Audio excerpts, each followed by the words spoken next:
Marcos capítulo 5, versículo 36. Vamos para a palavra do Senhor.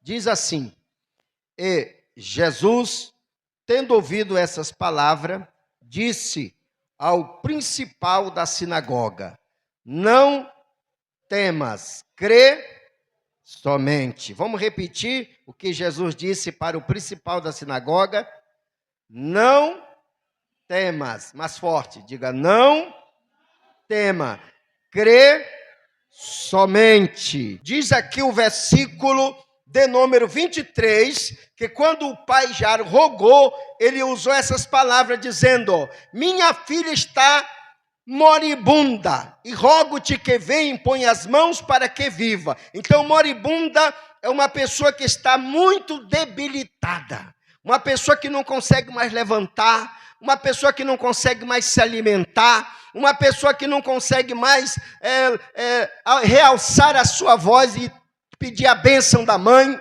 Ela está ficando ali uma pessoa debilitada totalmente. E Jairo, como qualquer um pai, irmão, ele se desesperou. Então, ele deixou ali a sua sinagoga, a sua crença que ele professava, e ele agora exercitou a sua fé. Ele foi ter com Jesus, e ele estava tão fragilizado, irmão, mas ele tinha uma iluminação na mente dele, como ele deveria chegar diante de Jesus e pedir uma bênção. E a palavra de Deus diz que ele chegou diante do Senhor Jesus, e ele se prostrou, ele se ajoelhou e ele rogou. Ele disse: Senhor, eu te peço que vai lá em casa e cure a minha filha, porque ela está moribunda. Coloca as tuas mãos para que ela viva. E diz a palavra do Senhor Jesus que a resposta de Jesus para Jairo, a esse momento, foi o silêncio. Jesus não respondeu nada para Jairo, aquele pai aflito, aquele pai desanimado.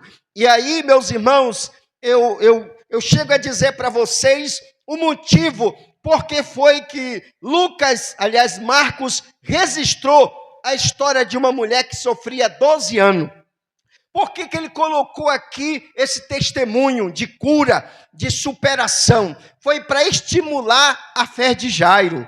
Veja que não tinha nada a ver aqui, a história era de Jairo, mas de repente do versículo 24, você que está com a Bíblia aberta, diz aí que começa a dizer que tinha uma mulher que sofria 12 anos de uma hemorragia. Quantos anos tinha a filha de Jairo?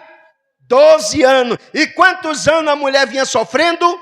12 anos. E o versículo 26 diz que ela havia padecido com muitos médicos, e os médicos já tinham despedido para que ela fosse para sua casa esperar a hora de morrer. Mas no versículo 27, eu quero chamar a sua atenção. Diz assim, ouvindo falar de Jesus, veio por detrás entre a multidão e tocou na sua vestimenta. Porque dizia essa mulher: se tão somente tocar na sua veste, sararei. E logo lhe secou a fonte do seu sangue, e sentiu o seu corpo já está curada daquele mal. E logo Jesus, conhecendo que a virtude de si mesma saíra, voltou-se para a multidão e disse: quem tocou nas minhas vestes?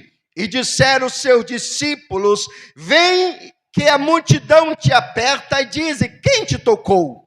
E ele, olhando ao redor para ver o que isso fizera, então a mulher, que sabia o que lhe tinha acontecido, temendo e tremendo, aproximou-se e prostou-se diante, tremendo e aproximando-se, prostou diante dele e disse-lhe toda a verdade.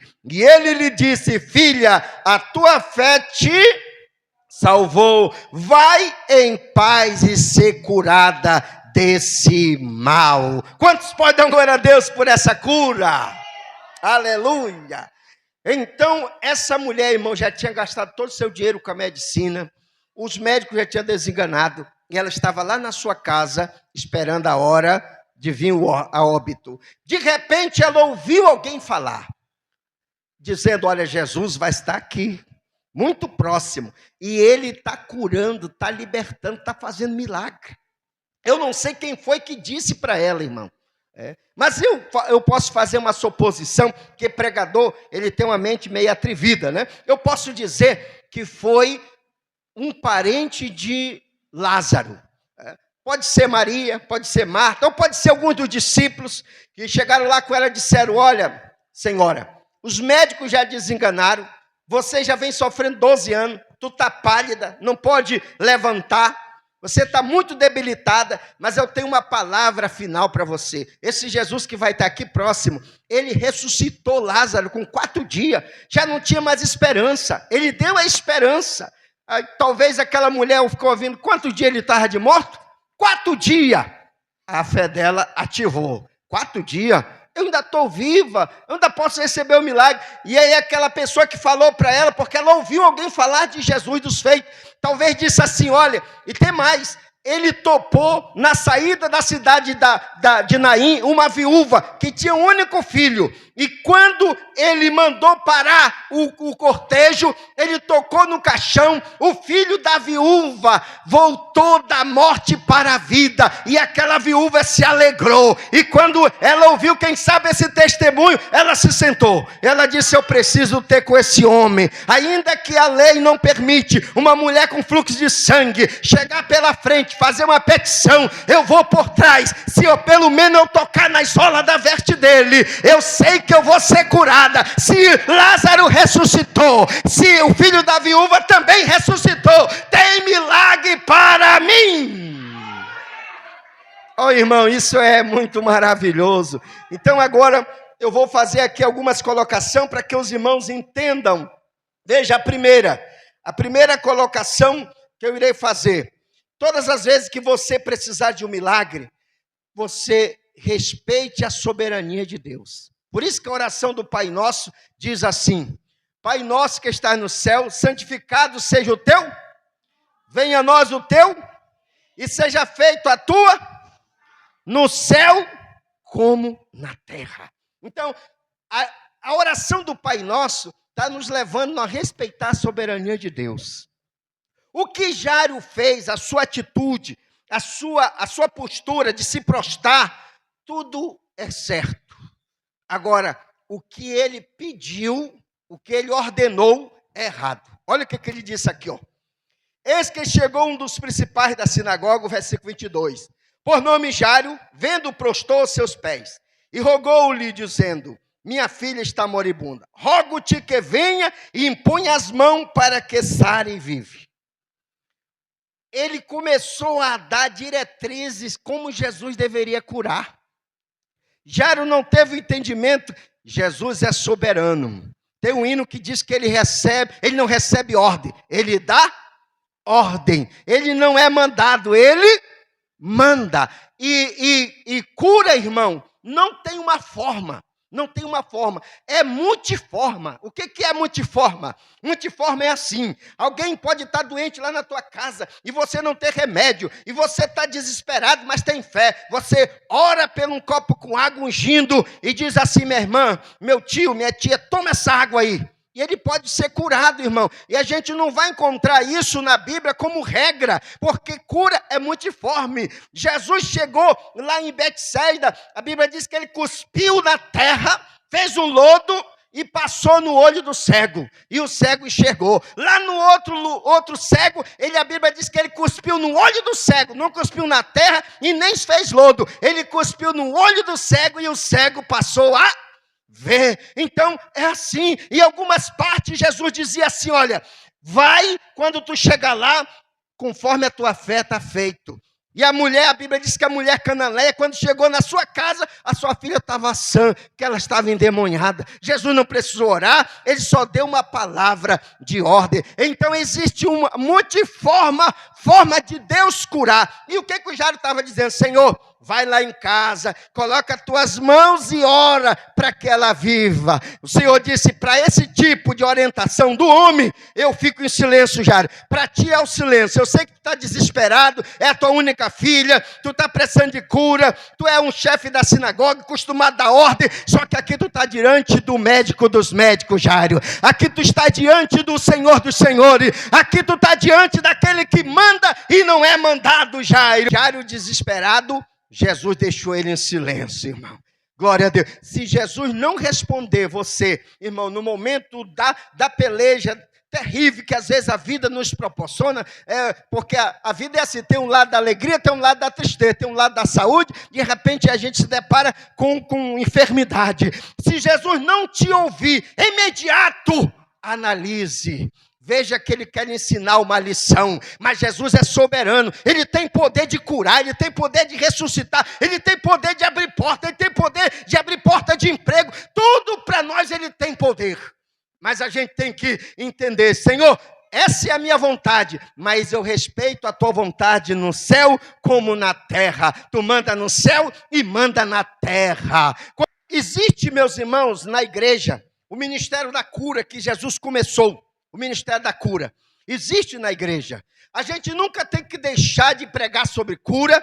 A gente nunca tem que deixar de fazer oração da fé por irmão na igreja para Jesus curar. Porque quando alguém é curado com uma graça de Deus, a gente se alegra. Existe esse ministério da cura. E para que, pastor, acontece as curas na igreja? Para estimular a nossa fé, irmão. Para que o nome do Senhor seja glorificado. Para que a gente crê mais em Deus, ame mais a Deus e entregue a nossa vida mais para Jesus. É para isso. Então, o que aconteceu? Jairo estava de cabeça baixa, em silêncio.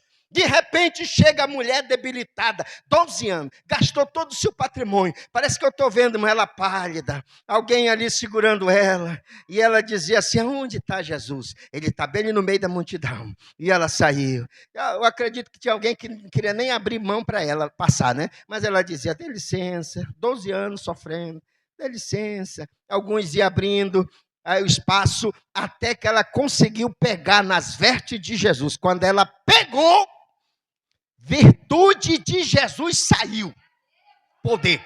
E no imediato ela efetuou a cura nela, ela recebeu vitalidade e estancou o sangue, e ela agora estava ali glorificando ao Senhor. E Jesus agora sentiu que dele tinha saído o poder, beneficiado. Alguém perguntou da multidão e dos discípulos, alguém aqui me tocou?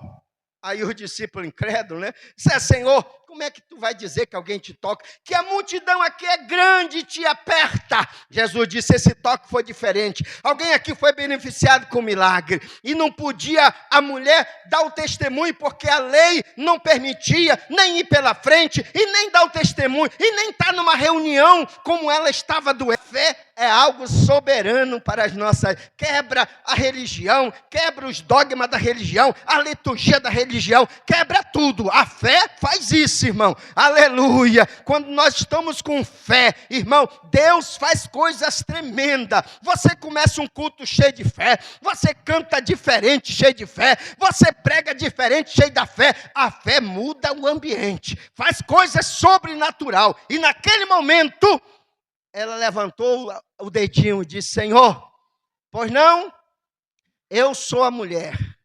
Vou dar aqui meu testemunho. Sofri 12 anos.